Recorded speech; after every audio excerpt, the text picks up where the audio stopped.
Sweet. All right. So I'm just going to start this like a normal podcast, but we are live. This is slightly a test for later tonight, but I think it's working successfully. I suppose we'll see. My phone says we're live, but for those that will be here, hello everybody, and welcome back to the Upside Swings NBA Draft Podcast, the podcast, The Highest Ceiling. I'm your host, Bryce Hendricks. Joined always by the great Stone Hansen. No Cooper Klein today. He's a little busy, but he did put out a nice little 5-minute video or so on Cam Jones last night, and we're very, we're very happy about that. He did a great job, and we're just going to go through kind of the last kind of guys on my board, at least. Stone did way more guys than I did in this cycle, and so we won't get to all of his guys necessarily, though he'll have a chance to go through some, but we're just going to kind of go rapid fire, go through these guys and have a good time talking about it. So that's really the focus here. But before we get too into it, Stone, my friend, it's draft day. How you feeling? You're muted, Stone. What a way to start draft day. Happy draft day to all my fellow freaks out there. It's spoiler alert. Sometimes you ask me how I'm doing. I say I'm excited. A lot of times I'm lying. This time I am not, because it is draft day. I'm excited to get into it. We all on this podcast love basketball, but I think you and I specifically really suffer from a disease called completionism. And I think that intersection of the love of basketball and our need, this illness, this sickness to complete everything, has led us to this point to be talking about multiple guys that will probably not hear their name called tonight. But it has to be done in the name of completionism, and I'm excited to get into this. Absolutely. I'm going to end up with 75 guys on my board, which is far less than Stone. Stone will let you guys know soon how many guys he will have. But you can go find his big board. I will be posting my big board right after we finish this. But because I only have 75, that means I'm almost assuredly there's going to be someone drafted that I didn't do a scout on, and that is always the type of thing that just bothers me to no end. But it is what it is this year. But we're going to start with Cam Jones. Cam is, like I said, Coop did a great little video on him last night. But he had a really good combine, measured at 6'3.25", so a real 6'4.5", almost 6'5", with a 6'6" wingspan, 8'4.5" standing reach. He's played he played at Marquette for 4 years, but he's really played for the last 3 years. So he's played on the ball and off the ball. He played with Tyler Kolek, obviously, quite a bit last year. This season, he averaged 19.2 points, 4.5 rebounds, 5.9 assists, 1.4 steals, and 0.3 blocks on 48.3, 31.1, 64.8 shooting splits. He is a February 25th, 2002 birthday, so he's 23. His rookie season will be his age 23 season.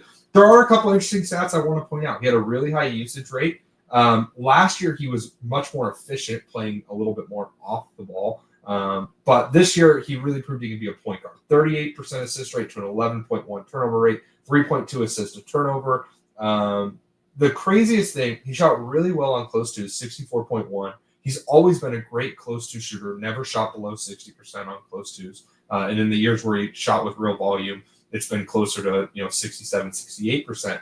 But he's never had a free throw rate above 16, and the most he's ever dunked in a year is twice. His three-point shot has been kind of inconsistent. He took a ton off the dribble this year. This year he took 76 off the dribble shots, only 28.9% effective field goal rate. But he did shoot well on catch-and-shoot shots, and he was a good shooter last year playing with Tyler Kolek, where he's a little bit more off the ball.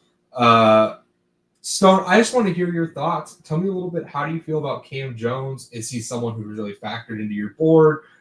What's your kind of projection for him? What do you like? What do you dislike?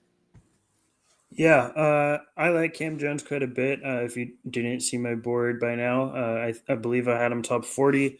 So he's someone I like quite a bit. I think that the touch is really good with him. That's something that it's probably the biggest sell for me, both as a shooter from deep and the 2-point range. Like, I think the touch is just amazing. athleticism is the waning point, right? Like, can he consistently create advantages? I don't think so without a screen, at least. I think that's the difficult part with him. But coming off of screens, he's a comfortable shooter. Um, Off the dribble, the space creation can be limited, but I do think that he's at the least comfortable, like very comfortable off the dribble as a shooter. Um, the passing is, to me at least, like pretty simplistic. I don't think there's a lot of complexity reading layers or anything like that as a passer. But yeah, I mean, I think that he's a capable enough ball handler despite being not much of an advantage creator, like just on a secondary unit, uh, to be your primary point guard. But I think there's opportunity for him to be someone that, maybe starts at certain points as a pinch starter because of injury, or at certain points throughout the season, and can play off the ball because of the shooting. I buy it so much. So I think that there's stuff there. Finishing wise, I'm somewhat not as optimistic just because he's so limited athletically around the rim that I don't know how much versatility and juice he has as a extender or a vertical leaper or anything around the rim. But as at least a 2-level scorer, I buy it. I think that he's the touch is really good, and it's enough for me to really buy in. Yeah, I think that's fair. I think, you're going to hear this a lot with Cam Jones. This is a bet at the TJ McConnell archetype. And what I mean by that is not just like the scrappy toughness thing, but specifically that this is someone who his finishing doesn't seem like it should translate to the NBA, but it just might. The way Cam Jones works as a finisher is that if he cleanly beats his guy, he is rarely going to score a layup. If he draws help, he wants to pass the ball. And he's generally pretty good passing in those situations.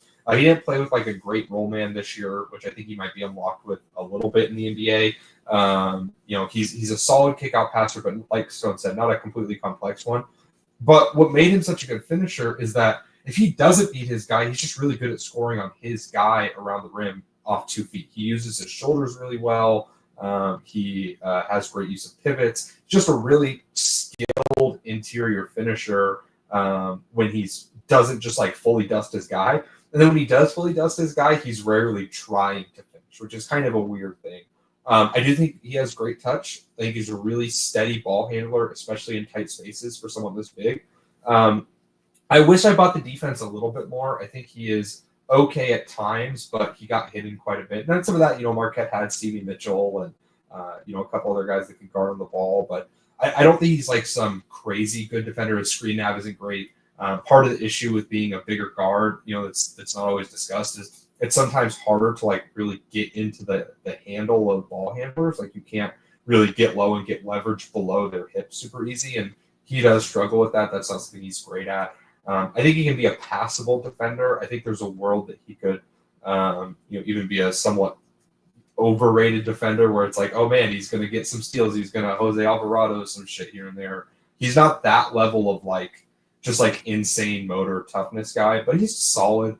I think this is a fine bet at a backup point guard. My issue is that I don't think, despite the fact that he played well off the ball next to Tyler Kolek, I don't think there's a ton of off-ball equity for me here. I don't think he's that level of shooter off the ball, despite the good catch-and-shoot numbers over a couple of years.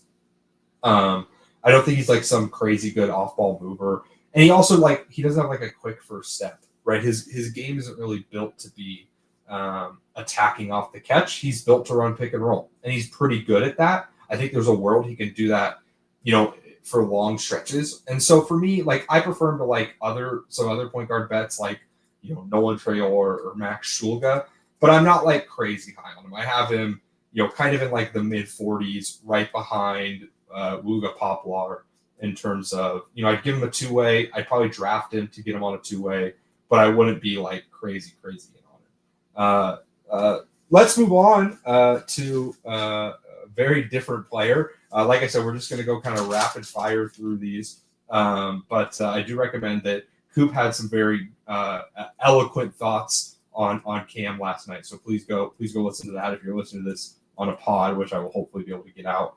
I will splice his thoughts in here now. But let's move on to Auburn's Dylan Cardwell.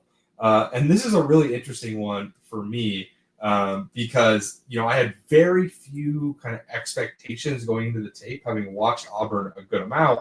He never really popped to me. But, good measurements. He measured 6'9" 3/4", so like a real 6'11", 9'1" standing reach, 7 foot and 3/4 wingspan. So he's not like gigantic, but he is big and he's strong. He's pretty simple, big in that way. Maybe slightly undersized. But Cardwell this year, he is a December 16th, 2001 birthday. He's 23 years old. His rookie season will actually be his age 24 season, so he's ancient. 5 rebounds, 5 points, 5.1 rebounds, 1.6 assists, 0.8 steals, 1.4 blocks on 70, 50, 32.4 shooting splits. Obviously, the 50 is super fake. But the sell here is pretty simple. This guy dunks a lot. He shot 75.9% on close twos. He gets fouled quite a bit, even though he doesn't convert them. He had a 7.4 block rate despite playing with another big. He doesn't turn the ball over. He's a great offensive rebounder, super efficient, dunker spot extraordinaire. Who, the sell is, can he be what you want from this type of guy defensively? Stone, how did you feel about Cardwell? I like him to a certain degree, which is, a cop-out answer, I suppose. But he's extremely strong. He just knows how to play basketball really well. That's really what it comes down to. Like, I think he has a lot of the micro skills down that allow him to meet thresholds of a potential backup big for me, where I think he was a great screener. He really knows angles well. He sets hard screens, as you noted. He's really strong. He knows when to roll, when not to roll, how to fill space correctly on both ends of the court. Rotationally, he's always pretty much at the right place at the right time. The main issue is just like, how does this guy score at the next level? The touch is not there. The hands aren't particularly good to me.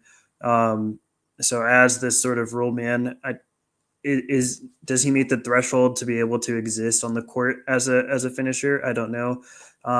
But everything else he does, like he operates dribble handoffs. I think he's a pretty accurate passer, even if very limited in terms of simplicity and reading things.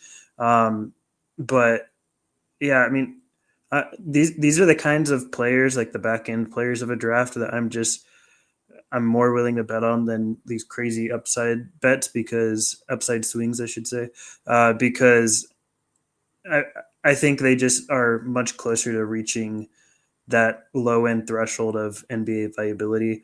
And for me, Cardwell hits that. And, in my opinion, as we're, I guess trying to speed this up a little bit just to go into value, like I think as a third string center, he's pretty interesting. As a full-time backup, I have some concerns, but third string centers have some value in the NBA, especially in pinch situations when your backup gets hurt throughout the season. So I like him to a degree, and I think that out of these sort of back end guys, I prefer him to the Vlad Goldens of the world. So I'm intrigued with caution. Yeah, I think Cardwell is a really easy bet to stick in the league for a long time, even if he's not like particularly adding value. And the reason I say that is because this is a guy that played 5 years at Auburn, and until this year, never played more than 15 minutes a game. This is a guy who is happy to be a part of winning basketball. And when you're like a 6'11" guy who is strong and tough and can contribute in certain ways, like, I just think you're a really safe bet to stick. Like, I think this is a much safer bet than like a Yannick Konan-Niederhauser to stick in the league, even if there's probably less upside here. He played a lot. He was on as Coop mentions in our comments, on a historically good team. And he played a lot. I was really impressed with the defense. I think that he is the type of big who could potentially be okay in drop and kind of do some like weird switching upper, more up to the level stuff. He's really strong. You can kind of bother guys in that way. And he's really smart. Like, I was a little bit kind of surprised, to be honest, when you consider how small his offensive role is in general, he operated quite a few handoffs. And while he can't like turn a handoff down, he makes really good decisions with the ball in his hands, even though he's limited in terms of the number of decisions he's being asked to make. He makes really good decisions defensively. He's really, really good at threat assessment in terms of knowing when to step up, when to potentially take himself out of the play. He can't switch. Like, he's going to get dusted by guards, but I think he can hold up better than you would look at him and think he could hold up. And again, in like a 10 to 12 minute a game role, I think there's potentially a path there, even though I think it's more likely that this is like Stone said, like a third center. But I think the sell is like this could be like a Luke Cornett type, where it's like he just sticks around because he's big and he has a great personality, and eventually, he is someone who is going to return backup value, because if you have 6 years in the league to just absorb things and get smarter and get better, you're going to have a chance. Now, the tough thing is he is ancient, and that's why I wouldn't draft him. I would want him on a two-way. And I also, like I said, I do think the upside is pretty limited. If he was a little bit bigger, or he was just a little bit more athletic, like he dunked a ton, but he's not like some like crazy springy athlete, right? Like he's a powerful load leaper, but not one who can get up super quick, not one who is like, you could just throw it like top square on the backboard and he's going to go crunch it with one hand or something. Like that's not who he's a dunker spot guy more than he's a roll guy, because he doesn't get on top of the rim very fast. He gets gassed super quickly. Like he doesn't have a ton of like paths to playing a ton of minutes because he gets tired so quick. But I like him. I definitely bring him into summer league. I probably want him as an undrafted two-way guy, but there's a world that he ends up like technically draftable on my board. Like I think he's a better version of like Jericho Sims, and Jericho Sims is at least somewhat like a modern NBA player. Stone, any final thoughts here, or is that kind of all you got on Cardwell? Yeah, I mean, where I have him on my board, I mean, for people, I guess, that didn't see, I think he's 55th off the top of my head, but someone that's a priority two-way for me, but I would not give a full contract to, nor I guess I would draft technically in this cycle. I also have him exactly at 55, so we are lockstep there. Let's move on to the brother of an almost NBA champion, Gonzaga Bulldog, Ryan Nembhard. Nembhard, some disappointing measurements in some ways, I suppose. I mean, probably expected. 5'11" without shoes, so 6 foot, 6'2" and a quarter, with a 7'10" standing reach. Bigger hands than you might expect.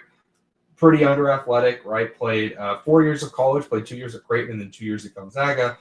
This year, obviously, there's some gaudy stats in here: 10.5 points, 3 rebounds, but 9.8 assists. I believe led the country in assists. I could be wrong on that. Assists are a number that I have plenty of gripes with in general, but still impressive. 1.7 steals, 0.1 blocks on 44.6, 40.4, 77 shooting splits. Some things obviously stand out. 41.5 assist rate. That's like right next to Nolan Traore for highest assist rate in the class. I think he's a better decision maker than Traore. Also, only a 19.9 turnover rate. It's not like he turned the ball over a ton. His overall assist to turnover was really good. A 4.0 assist to turnover is pretty crazy. Didn't really contribute, athletically at all. Very low rebound numbers. Very low block number. 2.8 steal rate's good, but even like his free throw rate, 29.4, is not great. Didn't dunk at all. Shot only 58% on close twos. He did shoot 40% on 94 threes. He didn't take a ton, but he shot okay on them. This is a guy that I kind of wanted to like, and I think I'm coming across in the end a little lower than I hoped I would be. So, Stone, I think you mentioned that you kind of liked Nembhard. What's the sell here for you? What do you like? Yeah, I really like Nembhard a lot, just as a fan, and it's difficult for me to not have him higher than I do. Which I mean, I guess spoiler, I have him like around 40, I think, on my board, 40 or 41. He's just a damn good passer. Like this dude the touch is amazing on his passes. I think he really sees the court really well, especially for his size. He keeps his head up all the time in transition. He really likes to push transition. In the half court, I think he can make a wide variety of passes, but I think that the level of complexity in which he reads the court is what really stands out to me as a facilitator. Like I think he just sees a lot of things in totality and sort of processes things just super quickly. I love watching Ryan Nembhard play basketball. It's a lot of fun. He's great scanning on the move too. Like not only is he a quick processor, but I think like he's always looking like as he's moving, whether he has the ball or doesn't have the ball. And I think offensively, it just really stands out to where he's always making sure he's getting the best available shot for his team, and that stands out a lot. The issue, of course, is that he's tiny, right? Like he's maybe 6 foot. Um, I don't know if he did testing or if you maybe I missed that, but I don't know if he did any athletic testing. Maybe he's 6 foot. That's a a kind of a stretch, I think, but the handle is great. He can't create a lot of space with it, unfortunately. He's just not big enough. The strides aren't long enough. He struggles against length to create space. That's the big issue. Is I think he's going to need a lot of screens in the NBA to continuously get himself downhill and be able to utilize and weaponize that amazing passing and facilitating ability that he has. He can't do it on his own, and that's the big concern. I think as a finisher too, he's so small that he struggles to take a lot of contact. He struggles, I think, to get the sort of extension that you want around rim protectors to be able to be a high level finisher at any point. The shooting to me is good. Like I buy the touch a lot. I think he takes a lot of good shots, especially with this size. Like this is, I think he's really adjusted well to knowing that he needs a certain amount of space to get a shot off as a smaller player. So I like him a lot offensively. Defensively, he's not providing much. Like I think he competes hard. I think he's uh, doing a lot of the right things. He at times can like jump passing lanes and create in transition. Like I said, he loves to push in transition and look ahead, hit head ahead passes, but I don't think he's offering a ton there. I view him as like a really decent bet as a career long backup. And I think that that interests me, but it can only get so high on a guy this small, I think, and that's really the difficult part for me. Yeah, I think I'm fairly out on Nembhard as much as I wanted to be in on him. I just my big issue is that I think the passing is not really the type that translates to point guard play super well in the NBA. I think he's a great like standstill passer, and he's incredibly quick as a connective passer. He's maybe the best connective passer in this class. He's a good transition passer too. Like he has all those skills, but he's not a great pick and roll passer to me because he's not a very good live dribble passer. So many of his passes, he has to come to a stop and pick the ball up and hold it over his head. Or like he'll catch it as a connected pass, he'll try to rip it over his head first. And if it's not there, he'll kind of just stand there like this. And that passing just doesn't translate to the NBA super well. And some of it, listen, Gonzaga played two bigs, the spacing wasn't great. I think he can be more unlocked the faster pace he plays in. But I don't think the handle's particularly good. I think he gets really bothered by guards that kind of like can just get into him and bother him.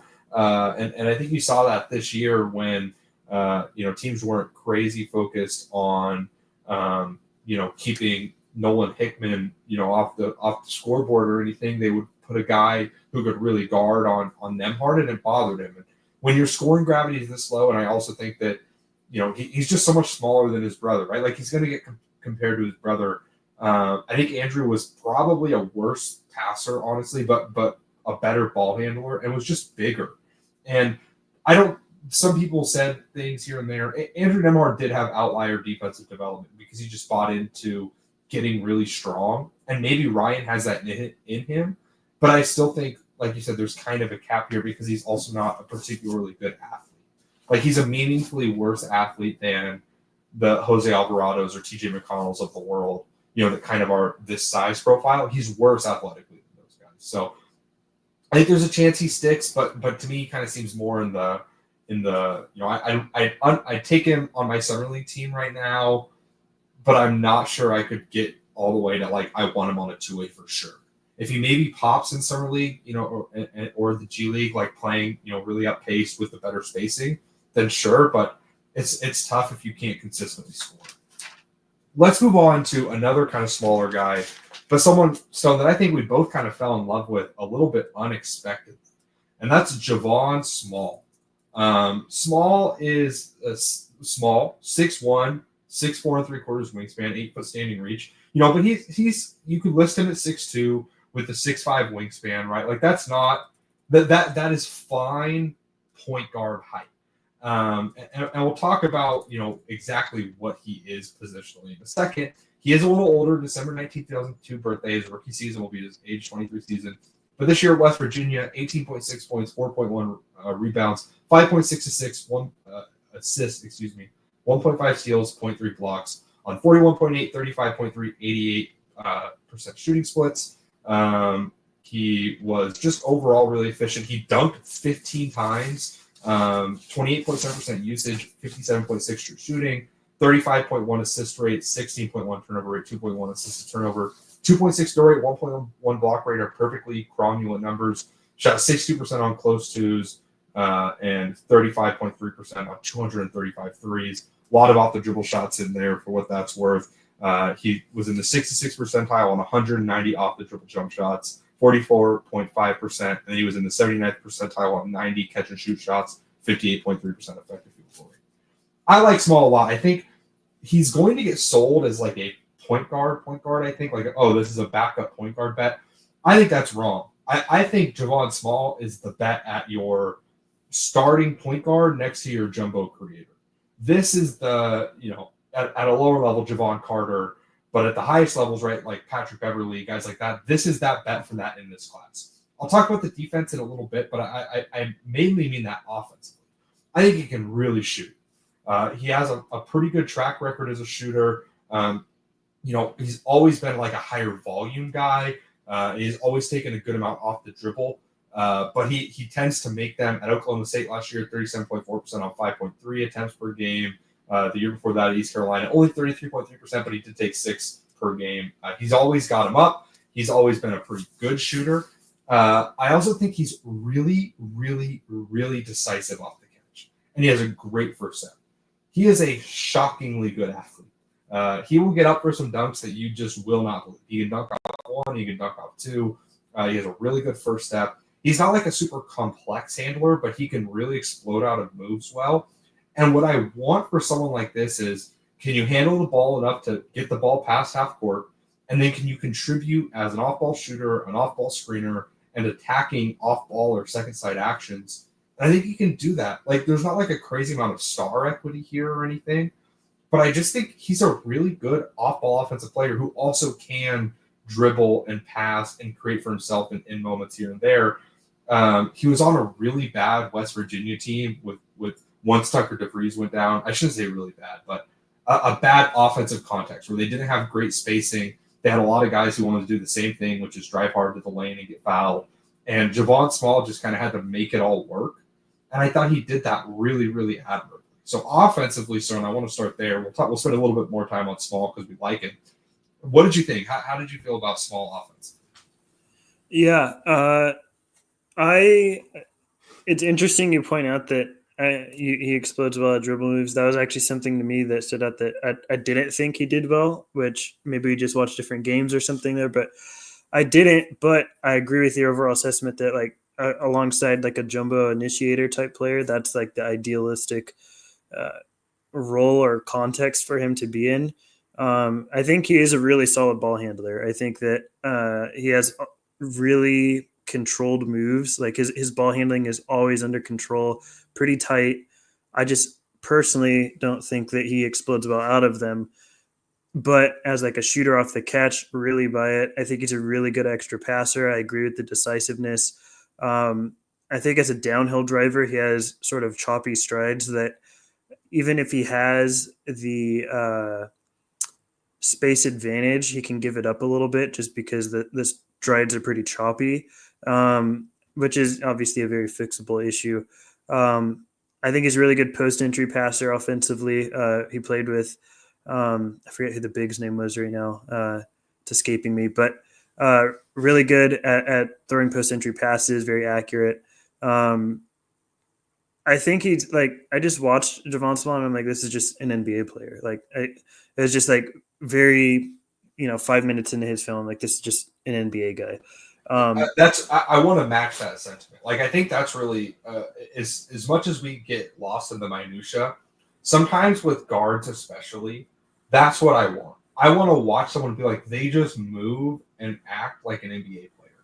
That's how I felt watching Scottie Pippen Jr., who I should have been higher on, and I talked myself out of a little bit because I got lost in the minutia of things. But at a certain point, if you're 6'2", you can really make shots, and you're like a shocking good athlete who obviously has it in them to run an offense, even if I don't think you're like an NBA point guard.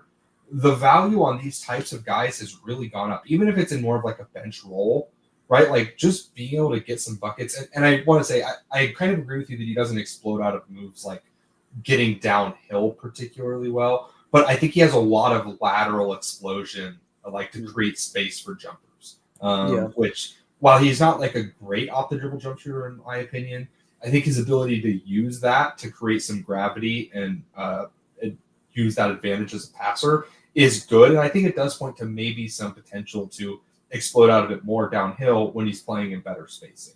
I think there were times that he didn't want to explode out of moves because he's like, if I'm going to go crash into three guys, it's probably a better thing for me to just take this step back. And he was a good enough step back shooter for that to be a good option for him and his team. So, but I agree with you. Like that's the biggest takeaway offensively is he just looks like an NBA player and one that can do a couple of different things, but especially playing in like the again that Patrick Beverly role. That's maybe a little. I feel like I'm blanking on names here, but I mean the highest end is like Drew Holiday, right? Like guys like that offensively in terms of just he really makes shots, he really just contributes. You bring the ball up, he can run pick and roll, he can attack a switch here and there.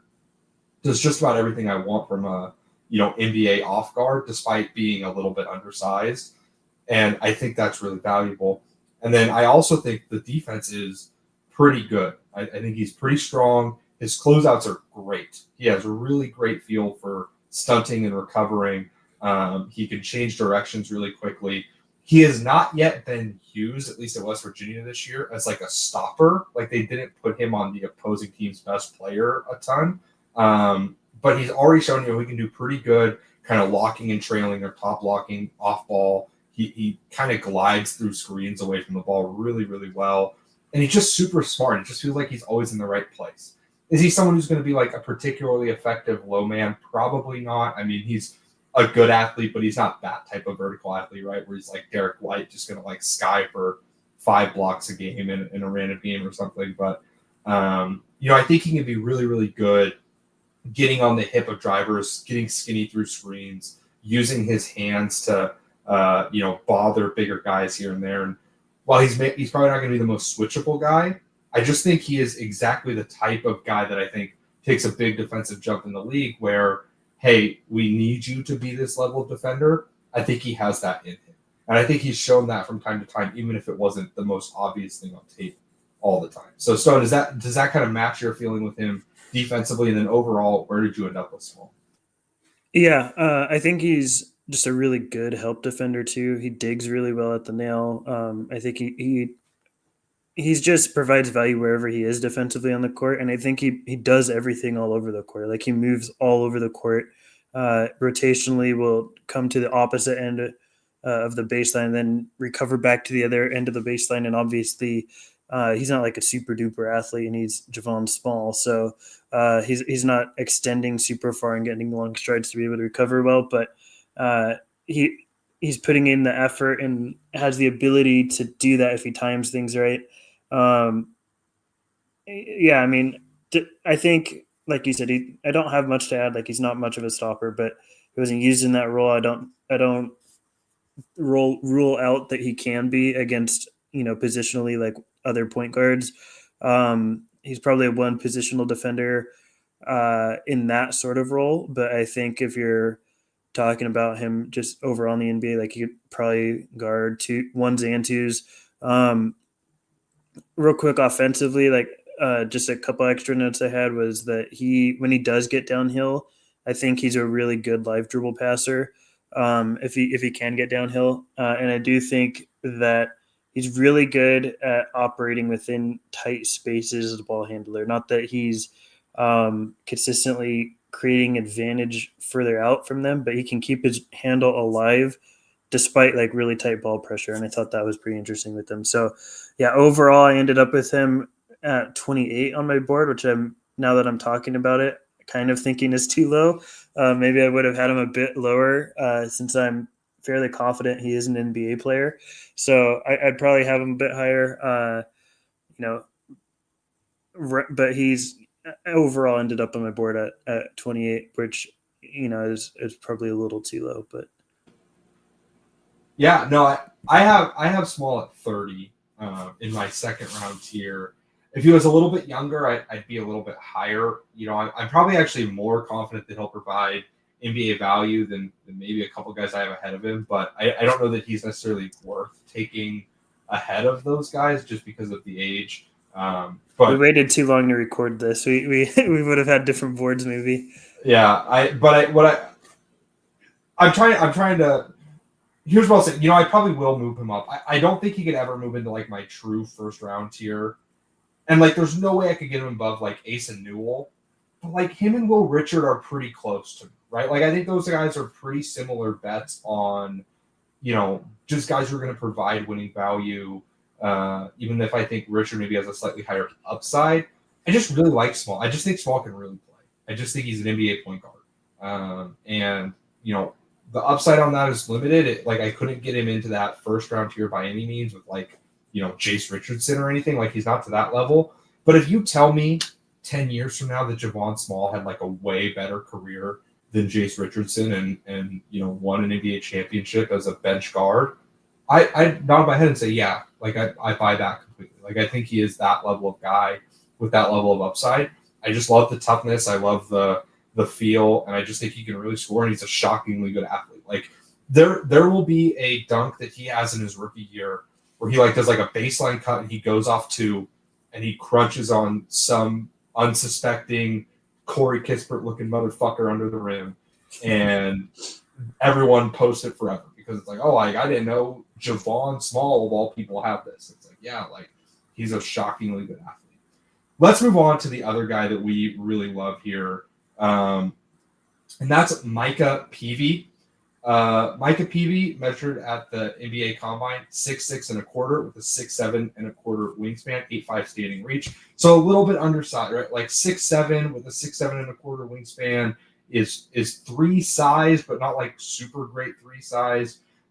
He is a July 16th, 2001 birthday. His rookie season will be his age 24 season. He's old as dirt, but this season at Georgetown, 17.2 points, 5.8 rebounds, 3.6 assists, 2.3 steals, 0.5 blocks on 48.1, 40, 65.9 shooting splits.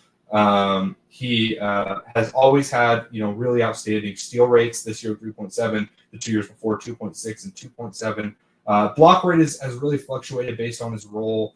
Has always had a positive assist turnover except for one season, which is a good sign. He dunked a lot this year, 33 times this year, 26 times the year before, and then 14, 12, and 13 in his first 3 seasons. The real change this year is that he shot 40% from 3 on way higher volume, and he really changed his mechanics.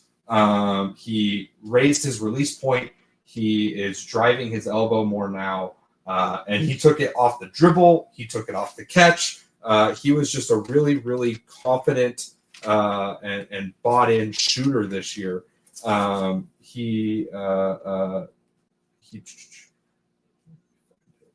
had a 60.2% effective field goal rate on 93 catch and shoot shots and a 48.9% effective field goal rate on 133 dribble jumpers. He was playing as like a guard this year, legitimately played point guard for Georgetown in a lot of possessions. And I thought the shot looked good. How real is it? I'm not fully sure. Like there's definitely still questions there. But I do think that he is a improved shooter, and the fact that he was willing to change his form and do the surgery on it is a really good sign. Stone, the sell here is obviously the defense, but you just kind of want to walk us through overall how you felt about PV. Yeah, offensively, like I think he's just so crafty. He's really really crafty. Knows how to operate in tight spaces. Almost not quite to the level, and obviously he's much older, but like almost to the level of Yakachonis. Like how he just uses so many good foot angles and different fakes. And despite not being like a super athlete, I think he can consistently create advantages for himself in that way. Just being out crafting defenders, and some guys just are able to do that and can do that for themselves in the league. And I think PV is a good bet at it. Um, he has some finishes around the rim that are pretty versatile. Like I think he's got a good finishing bag. The touch is just inconsistent, I feel like, as a finisher around the rim. Um, he can get himself to the rim, like I said, consistently. Just I think the handle is okay. Like it's not great, but and I don't think the athleticism is great. But he just has these weird angles and knows just how to operate within space to get himself there. Um, Decent explosion around the rim as a finisher too. Like I think he explodes off of one pretty well. Uh, and then defense is the sell. Like I think he's just a really good point of attack defender. I think he's big enough he could throw against ones and twos and feel pretty good about it. And for me, really, PV's NBA success, he's the cliche can he shoot thing like that just swings his prospect to me. Like if he's actually a serviceable 3-point shooter, PV's an NBA guy. Like this is a guy that's probably a seventh or eighth man in a rotation for a while, but if he can't shoot, then that's his prospectum, and I think he only has so long of a leash with the age that he is to prove that it's real. But I think there's a possibility it is. Yeah, the way I put it is he's my Leaky Black of this class. For those that remember, I really loved Leaky Black, but I gave the caveat that he was old as hell and he had to shoot. And I believe a similar thing happened where Leaky Black like made shots in his senior season.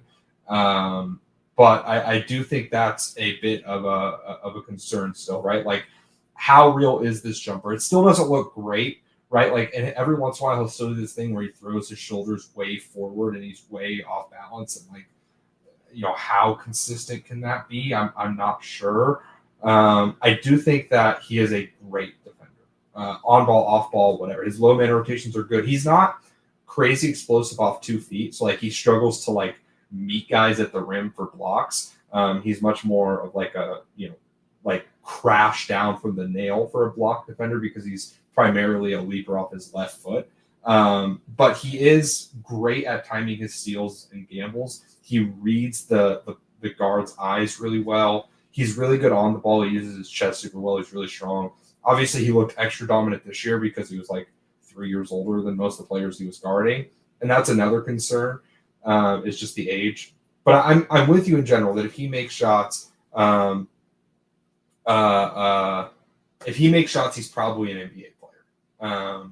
But I do have questions as to just how high of a level that can get because he's not quite gigantic. Like, is this Tamani Kamara? Probably not. And I missed on Kamara. Like that's one of those guys that I still feel the worst about is that I didn't hit on Tamani Kamara.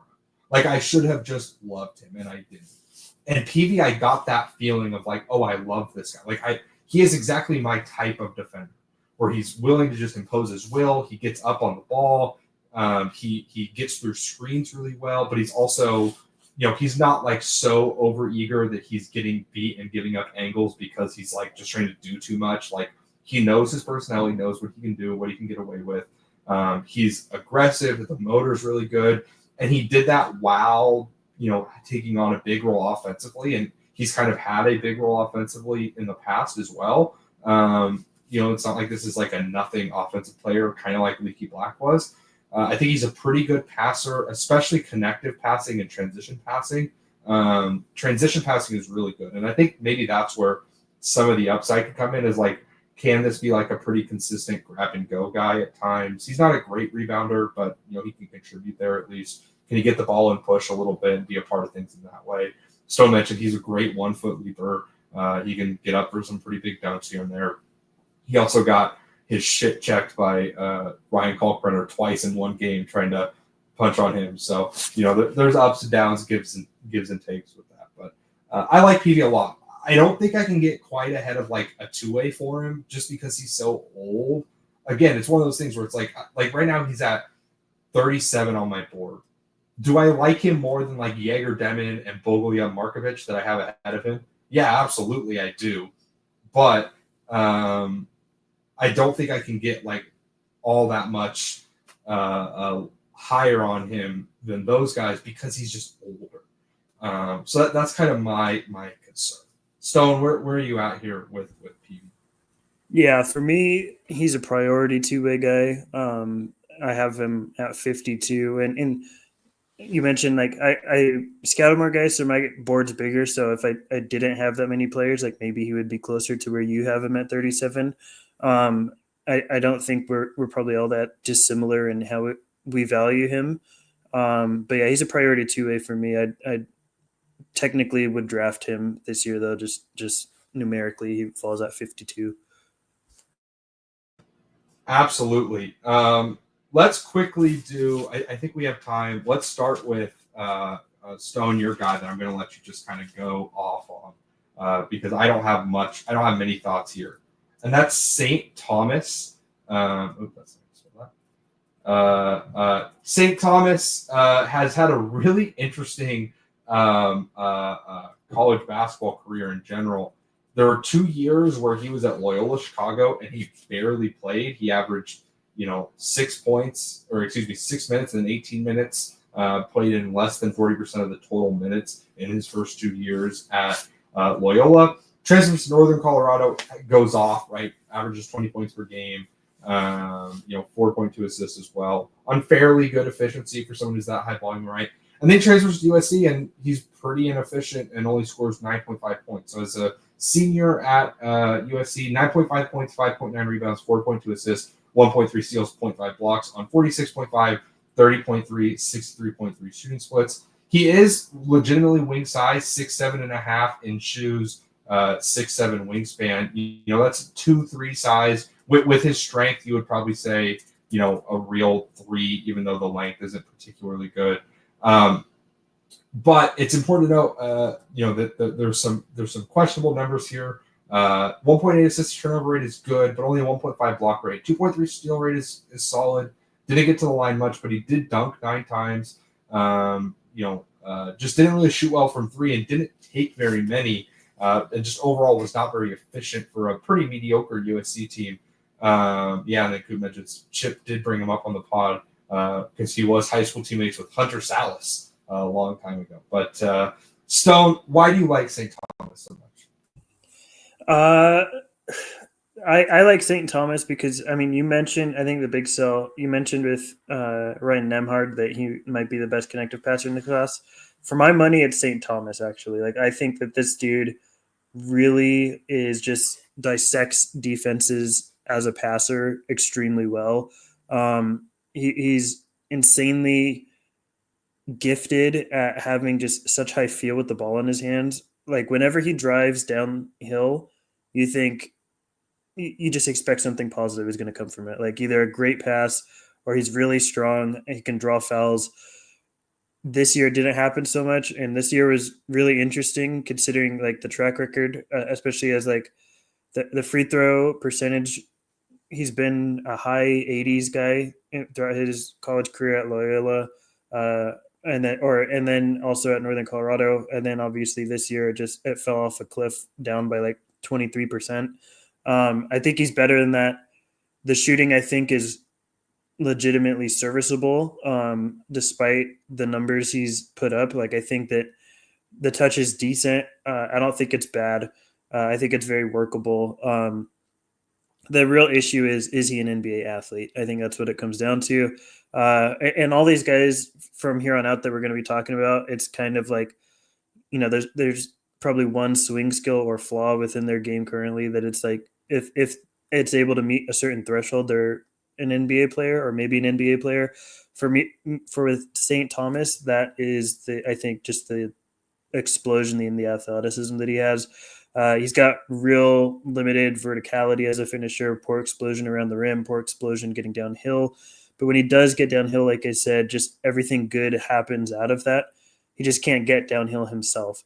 The release on the jumper is pretty low. There's not much verticality. I don't know how much he got blocked throughout the season, but I think it translates to getting blocked a lot in the NBA if he doesn't fix some of those things. But yeah, I just as a guy that's that big that primarily defended against opposing guards and held his own pretty well, and can space the floor, I think, to a serviceable level, and just is an extremely gifted feel guy. Like that's really what I'm betting on here. Just the feel is so high level with the ball in his hands that I can't get over that.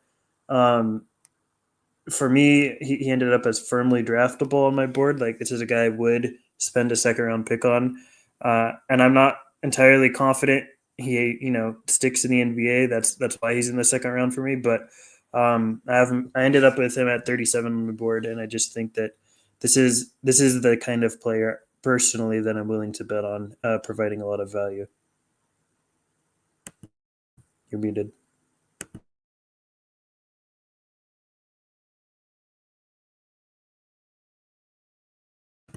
Bryce hates me. He ended up leaving. Hopefully, people listening have been able to change your minds on St. Thomas. Everybody should have him top 40. I'm just going to ramble a little bit to see if he comes back. If not, his stream crashed. I'm back now. He's back. Okay, I apologize. I apologize, but okay, just quickly. I don't want to spend too much time on St. Thomas. We are going to take a brief hiatus for about 20 minutes. Stone can get lunch, and then we're going to come back and talk about a couple more guys on St. Thomas. I'm not a particular fan. I wouldn't draft him or give him a two-way. I don't want to spend too much time on it. I think he's too negative of an athlete, and also not a good enough shooter. It's really simple. That's fair. I like everything that Stone said he liked with like the passing and kind of the funk as a ball handler. I completely agree with, but it's just the shooting track record isn't there. He's too bad of an athlete. I'm pretty out. I have him at like 72. I'd probably bring him to Summer League, and I probably want him on my G League team because I like wing guys that can pass on Summer League. But he's very similar to me to like Jordan Hall, who I was just completely out on. And actually, when we come back in about 20 minutes, we're going to talk about a point forward who I do really like. So thank you all for listening. We'll be back soon. Peace.